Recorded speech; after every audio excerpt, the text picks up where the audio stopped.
Bienvenidos alumnos una vez más a esta resolución paso a paso.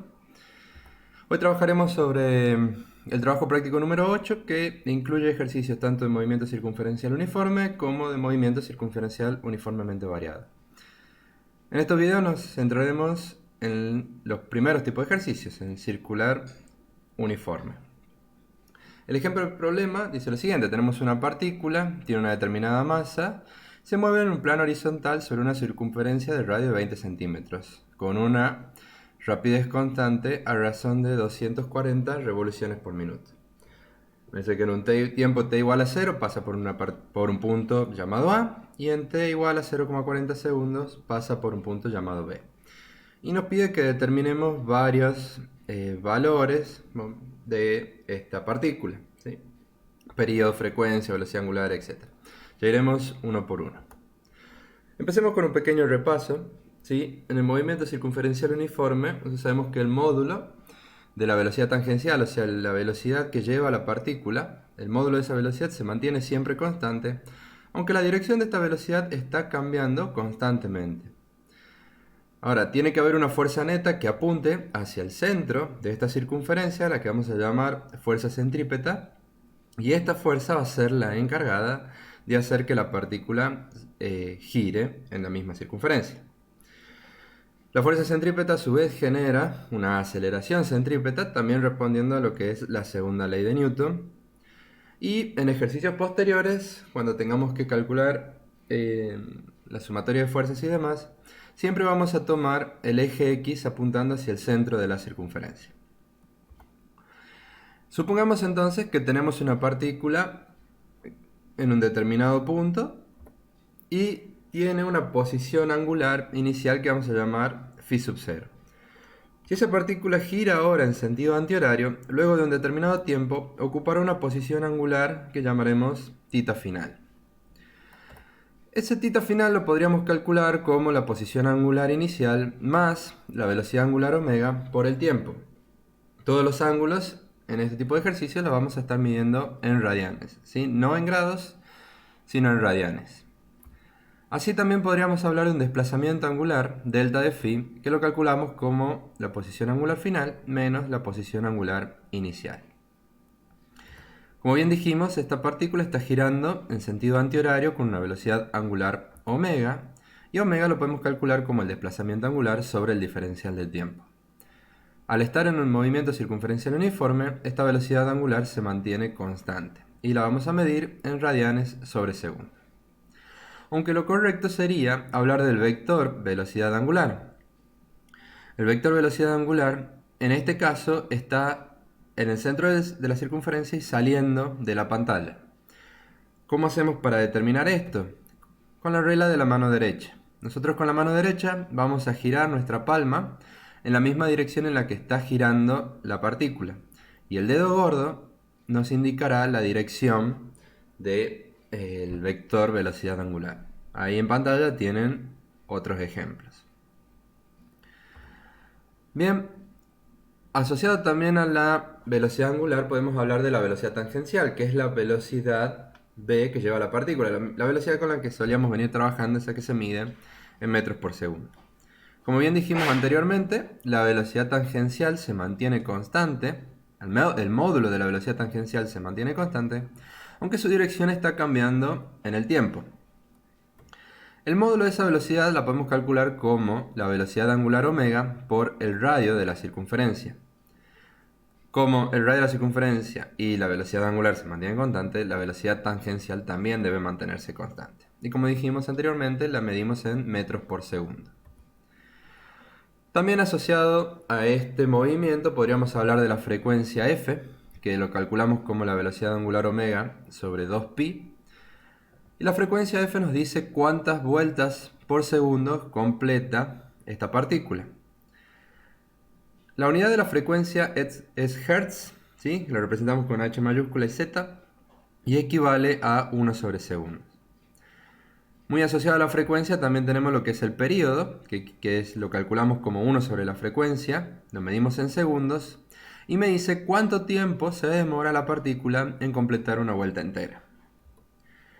También, como dijimos anteriormente, para que esta partícula gire tiene que haber una fuerza neta apuntando hacia el centro de la circunferencia, por lo que podemos escribir la siguiente expresión: la sumatoria de fuerzas en x es igual a la masa por la aceleración radial. Recuerden que dijimos que el eje x lo vamos a estar tomando siempre hacia el interior de la circunferencia. Ahora, la aceleración radial, o el módulo de la aceleración radial, lo podemos calcular como la velocidad tangencial al cuadrado sobre el radio. Esta aceleración radial en el movimiento circunferencial uniforme también se mantiene constante. Bien, vamos con todo este repaso, con todas las ecuaciones que hemos repasado hasta ahora, vamos a calcular los distintos apartados que pide el problema. En el apartado A me pide el periodo, la frecuencia, la velocidad angular y la velocidad tangencial. Como datos tengo la masa, que es 10 gramos, que recuerden que lo tenemos que pasar a kilogramos, por lo tanto tenemos 0,100 kilogramos. Tenemos el radio, 20 centímetros, que son 0,200 metros, y la velocidad angular omega, que me lo da de dato como 240 revoluciones por minuto. Empecemos por esta última. Nosotros sabemos que a la velocidad angular omega, para poder trabajar con las expresiones que tenemos arriba, la tenemos que tener escrito en radianes sobre segundos. Pero el problema nos los da como revoluciones por minuto. Vamos entonces a hacer una transformación de unidades, una simple transformación de unidades, para llevar omega a las unidades que corresponden. Tenemos entonces 240 revolución por minuto. Sabemos a la vez que un minuto equivale a 60 segundos y que 2 pi radianes equivalen a una revolución entera. Por lo tanto, si se fijan, minuto se va con minuto, revolución se va con revolución, y las unidades ahí me quedan definitivamente ya en radianes por segundo. Si introducimos esos valores en la calculadora, me queda que omega es igual a 25,1 radianes por segundo. Ya teniendo omega, podemos calcular la velocidad tangencial b como la velocidad angular omega por el radio. Si reemplazamos los valores que tenemos ya, vamos a encontrar entonces que la velocidad tangencial equivale a 5,02 metros por segundo. Calculemos entonces ahora la frecuencia. La frecuencia f la calculamos como la velocidad angular omega sobre 2pi. Reemplazando los valores que hemos obtenido de velocidad angular, nos queda de la siguiente manera, y si introducimos esos valores en la calculadora tenemos que la frecuencia f es de 39,4 Hz. ¿Sí? Recuerden que la frecuencia f se mide en Hz, y un Hz equivale a 1 sobre segundo. Teniendo la frecuencia f, podemos calcular el periodo t como 1 sobre la frecuencia. Reemplazando el valor antes obtenido, vamos a obtener finalmente que el periodo t equivale a 0,025 segundos. Bien, ahí tenemos entonces todo lo que nos pide el apartado A. Vamos al apartado B. El apartado B me pide la aceleración centrípeta tanto en el punto A como en el punto B. Voy completando los datos con los valores que fuimos consiguiendo en apartados anteriores y que voy a necesitar ahora a continuación, ¿sí? Tenemos entonces la aceleración radial es igual a la velocidad tangencial al cuadrado sobre el radio, ¿sí? Tenemos aquí el módulo de la aceleración radial. Si reemplazamos entonces los valores obtenidos de velocidad tangencial y el radio que nos da de dato el problema, vamos a obtener finalmente que la aceleración radial es de 126 metros por segundos al cuadrado. Bien, esta aceleración radial, ¿a qué punto corresponde? ¿Al punto A o al punto B? En realidad, como estamos hablando del módulo de la aceleración radial y estamos en movimiento circunferencial uniforme, en todos los puntos de la circunferencia la partícula tendrá la misma aceleración radial o el mismo módulo en la aceleración radial, ¿sí?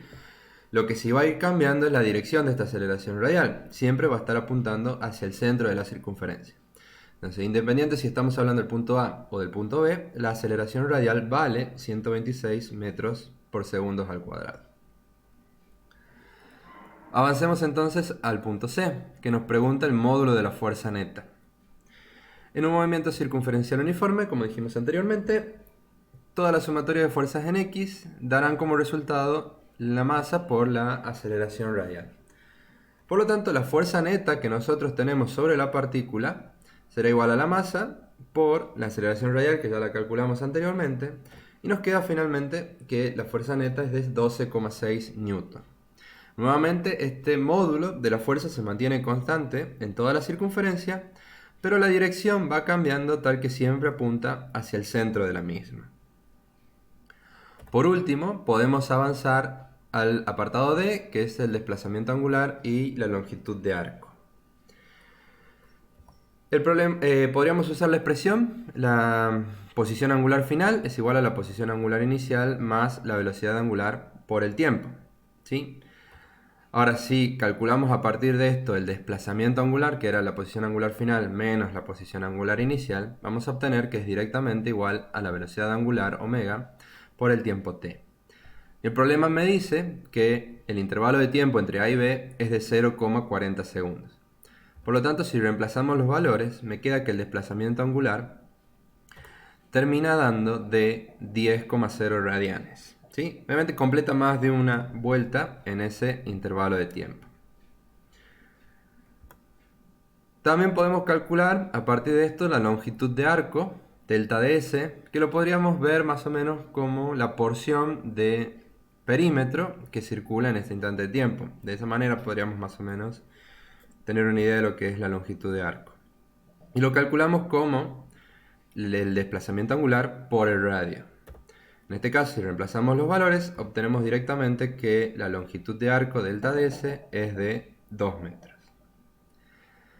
Muy bien, hasta aquí llegamos con todos los puntos que pedí este problema. Espero que haya quedado claro y cualquier cosa nos vemos en consulta.